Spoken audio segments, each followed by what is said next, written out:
गुटखा खाणाऱ्या व्यक्तीने तुकाराम मुंढे साहेबांचे आभार व्यक्त केलेले आहेत. गुटखा त्याच्या आयुष्याला पीडत होता. आयुष्य बरबाद होत चाललं होतं त्याचं. त्याच्या भावाला कॅन्सर झाला होता. त्याचे घरचे त्याचे पाय धरत होते, की "बाबा रे, हा गुटखा खाऊ नको." पाहुणे-रावळे, मित्रपरिवार त्याला समजून सांगत होते, की "बाबा रे, हा गुटखा खाऊ नको."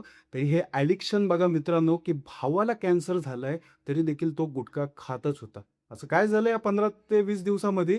तर त्या कारवाया झाल्या. या कारवायांमध्ये मित्रांनो हा गुटखा भेटणं या व्यक्तीला अवघड झालं आणि यातच मित्रांनो कुठेतरी हा गुटखा सोडायच्या मार्गावरती. मित्रांनो महत्त्वाची बाब, एक अधिकारी काय करू शकतो, तर याचं उदाहरण म्हणजे हे.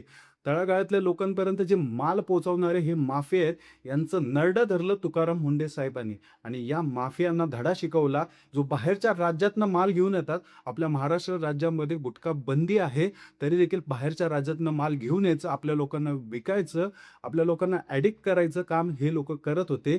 2 पैशासाठी सर्वसामान्य लोकांच्या आयुष्यासोबत खेळणारी ही लोकं हे कॅन्सर विकतात आहे, हे देखील ह्यांना माहिती नव्हतं. आणि तुकाराम मुंढे साहेबांनी काय केलं मग? मकोका लावायची धमकी दिली आणि या मकोका या शब्दाला हे एवढे घाबरलेले आहेत, की आता हे कुठेही सप्लाय करायची हिंमत देखील करत नाहीयेत. आणि त्यातच मित्रांनो ह्या लोकांना जे ॲडिक्ट झाले होते, त्यांना देखील हा गुटखा भेटत नाहीये. विचार करा मित्रांनो, एक अधिकाऱ्याच्या प्रामाणिक कामामुळं त्या लोकांचं व्यसन देखील सुटत चाललेलं आहे. नक्कीच मित्रांनो, असेच कामं प्रत्येक अधिकाऱ्याने केले, प्रत्येक आमदाराने, खासदाराने, मंत्र्यांनी जर केलं, तर हा महाराष्ट्र पूर्णतः बदलून जाईल. प्रत्येक डिपार्टमेंटमध्ये प्रामाणिक असे अधिकारी यावे, हीच विनंती सर्वसामान्य जनतेची